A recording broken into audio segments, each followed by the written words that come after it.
હાલ સુરતથી મહત્વપૂર્ણ સમાચાર સામે આવ્યા છે। સુરતથી આ વિગતો અત્યારે પ્રકાશમાં આવે છે। સુરતના કામરેજના ભાદા ગામની સીમમાં ફાયરિંગની ઘટના બની હતી।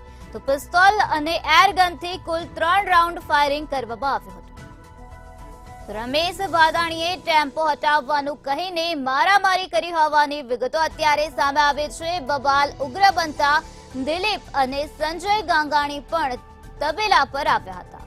દિલીપે પિસ્તોલથી હવામાં 1 રાઉન્ડ ફાયરિંગ કર્યું હોવાની વિગતો અત્યારે સામે આવે છે। તો સુરતથી આ મહત્વપૂર્ણ સમાચાર સામે આવ્યા, જ્યાં સંજયે એરગનથી હવામાં 2 રાઉન્ડ ફાયરિંગ કર્યું હતું।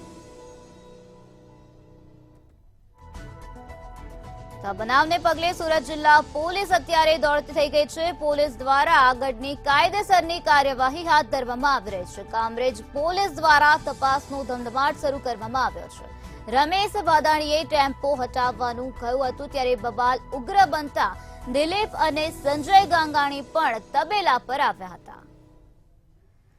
તો સુરતના કામરેજના ભાદા ગામની સીમમાં આ પ્રકારે ફાયરિંગની ઘટના બની હતી। ત્યારે આ જ મુદ્દે વધુ માહિતી આપવા માટે આપણી સાથે સંવાદદાતા અક્ષય મકવાણા જોડાઈ ગયા છે। જે અક્ષય, સુરતમાં ફાયરિંગની ઘટના બની હતી, ત્યારે પોલીસ દ્વારા અત્યારે તપાસનો ધમધમાટ શરૂ કરવામાં આવ્યો છે। શું છે વધુ માહિતી?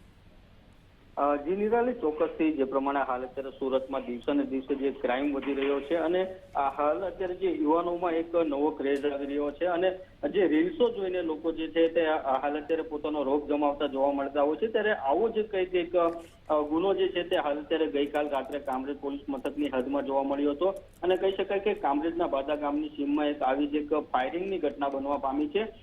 એક યુવાને પિસ્તોલથી અને એરગનથી કુલ 3 રાઉન્ડ ફાયરિંગ કર્યું હતું, જેમાં આ 21 વર્ષીય કિશન સિયાલિયા નામનો જે વ્યક્તિ જે છે તે ટેમ્પોમાંથી ઘાસચારો ખાલી કરવા માટે આવી રહ્યો હતો। તે દરમિયાન એક સામેથી રેતીની ટ્રક પણ આવી રહી હતી, જેથી રમેશ બાદાણી નામના ઇસમે ટેમ્પો તેને હટાવવાનું કહ્યું હતું અને બોલાચાલી થઈ હતી। બંને વચ્ચે બોલાચાલી થયા બાદ મારામારી પણ થઈ હતી અને જોતજોતામાં જ બબાલ જે છે તે ઉગ્ર બની હતી ને આ બબાલ જે ઉગ્ર બનતાની સાથે દિલીપ અને સંજય નામના એક અન્ય ઇસમો જે હતા ત્યાં તબેલા પર આવી ગયા હતા અને દિલીપ નામના એક ઇસમે તેના હાથમાં જે પિસ્તોલ હતી તે પિસ્તોલથી હવામાં 1 રાઉન્ડ ફાયરિંગ કર્યું હતું અને સાથે સાથે તેની સાથે એક સંજય નામનો ઇસમ આવ્યો હતો। તે સંજયે પણ એરગનથી હવામાં 2 રાઉન્ડ ફાયરિંગ કર્યું હતું। આ બનાવને પગલે આજે સુરત જિલ્લા પોલીસ જે છે તે પણ હાલ અત્યારે દોડતી થઈ હતી અને ગતરોજ રાત્રે તે કામરેજ પોલીસે આગળની કાર્યવાહી આ બાબતે પણ હાલ અત્યારે હાથ ધરી છે।